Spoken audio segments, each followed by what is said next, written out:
Hi friends, நான் Malini. Welcome to cook with Malini. இன்னைக்கு ரொம்பவே டேஸ்டி அண்ட் ஹெல்த்தியான இன்ஸ்டன்ட் ராகி தோசை ரெசிபி தான் பார்க்க போறேங்க.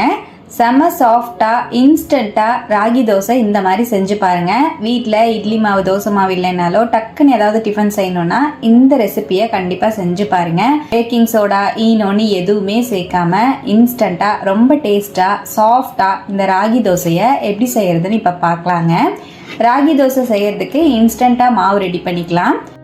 அதுக்காக 1 கப் அளவு ராகி மாவு சேர்த்துக்கலாங்க. 1 கப் அளவு வெள்ளை ரவை சேர்த்துக்கலாம். நம்ம நார்மலா உப்புமா செய்யற ரவை தான் ஆட் பண்ணிருக்கேன். 1/2 கப் அளவு வெள்ளை அவல் சேர்த்துக்கலாம். திக்கான அவலா சேர்த்திருக்கேன். லேஸ் அவல் இருந்தாலும் சேர்த்துக்கலாங்க. அவலை ஒரு வாட்டி வாஷ் பண்ணிட்டு நான் சேர்த்திருக்கேன். 1/2 கப் தயிர் சேர்த்துக்கலாம். புளிச்ச தயிரா இருந்தாலும் சேர்த்துக்கோங்க. 1/2 கப் தண்ணி சேர்த்து ஃபர்ஸ்ட் ஒரு வாட்டி நல்லா மிக்ஸ் பண்ணிக்கலாம். இதோட எக்ஸ்ட்ராவா 1 கப் அளவு தண்ணி சேர்த்து நல்லா கலந்துடுறேன். நம்ம சேர்த்துருக்கிற ராகி மாவு ரவை அவல் எல்லாமே ஒன்னா ஊறி வர அளவுக்கு தண்ணி சேர்த்துட்டு கலந்துக்கலாம். இப்ப நல்லா கலந்துட்டேன். இதை அப்படியே ஒரு 10 நிமிஷம் ரெஸ்ட் விட்டுறலாங்க. ரவை அவல் எல்லாமே நல்லா ஊறி வரட்டும். பாருங்க, ஒரு 10 நிமிஷம் ரெஸ்ட் விட்டுருந்தேன். நல்லா ஊறி வந்திருக்கு.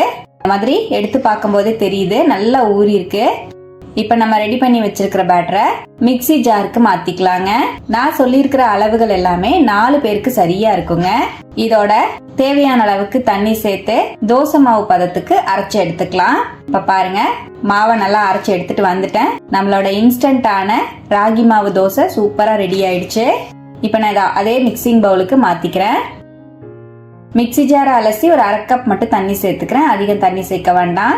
1/2 டீஸ்பூன் உப்பு ஆட் பண்ணிக்கலாம். மாவு உங்களுக்கு பார்க்கும் போதே தெரியும் நல்லா பபிள்ஸா ஃபார்ம் ஆகி வந்திருக்கு பாருங்க. நல்லா மிக்ஸ் பண்ணிக்கலாம். நல்லா கலந்துட்டேன். மாவோட கன்சிஸ்டன்சி பாருங்க இந்த மாதிரி இருக்கணும். ரொம்ப தண்ணியாவும் இல்லாம ரொம்ப திக்காவும் இல்லாம கலந்துக்கலாம். இப்ப நம்ம ரெடி பண்ணி வச்சிருக்கிற மாவுல தோசை ரெடி பண்ணிக்கலாங்க. தோசை கல்ல நல்லா ஹீட் பண்ணிருக்கேன். கொஞ்சமா ஆயில் சேர்த்து வெங்காயம் தேய்ச்சி விட்டுக்கிறேன். இரும்பு தோசைக்கல் யூஸ் பண்ணிருக்கேன், அதனால வெங்காயம் தேய்ச்சிட்டு தோசை ஊத்திக்கிறேன். இப்ப நம்ம தேவையான அளவுக்கு மாவு சேர்த்து தோசை ஊத்திக்கலாம். நான் 2 கரண்டி மாவு சேர்த்திருக்கேன்.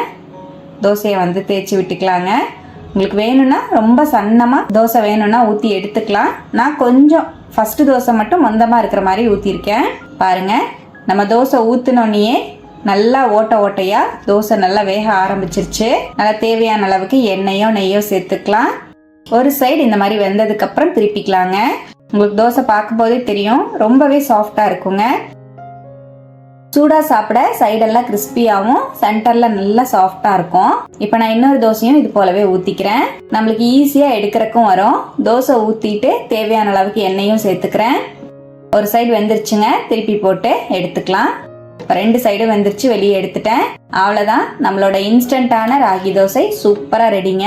2 தோசை ஊத்துனதுக்கு அப்புறம் ரொம்ப சன்னமா ஒரு தோசை ஊத்திருந்தேன் பாருங்க. அதுவும் எண்ணெய் இல்லாம இந்த தோசை எவ்வளவு சாஃப்டா வந்திருக்குன்னு. ஃபர்ஸ்ட் தோசை மட்டும் தான் நம்மளுக்கு கொஞ்சம் கெட்டியா ஊத்தணும். அப்பதான் கல்லுக்கு கரெக்டா இருக்கும். 3வது தோசை ரொம்பவே லேசா ஊத்திருந்தேன். எண்ணெயும் ஊத்தாம நான் ஊத்தி எடுத்தேங்க. எவ்வளவு சாஃப்டா இருக்குன்னு பாருங்க. டேஸ்டி அண்ட் சாஃப்டான இன்ஸ்டன்ட் ராகி தோசை சூப்பரா ரெடிங்க. தோசையோட கார சட்னி, தேங்காய் சட்னி, குருமா எல்லாம் வச்சு சாப்பிட சூப்பரா இருக்கும். கண்டிப்பா இது போல இன்ஸ்டன்ட் ராகி தோசையை நீங்களும் ட்ரை பண்ணுங்க. ஈனோ பேக்கிங் சோடா எல்லாம் எதுவுமே சேர்க்காம ஹெல்த்தியா செஞ்சிருக்கோம். ட்ரை பண்ணிட்டு எப்படி வந்ததுன்னு கமெண்ட்லயும் மறக்காம என் கூட ஷேர் பண்ணுங்க. நம்ம சேனலுக்கு இப்பதான் ஃபர்ஸ்ட் டைமா வந்திருக்கீங்கன்னா சப்ஸ்கிரைப் பண்ணிக்கோங்க. ஃப்ரெண்ட்ஸ் அண்ட் ஃபேமிலியோட ஷேர் பண்ண மறக்காதீங்க. Thank you friend, by.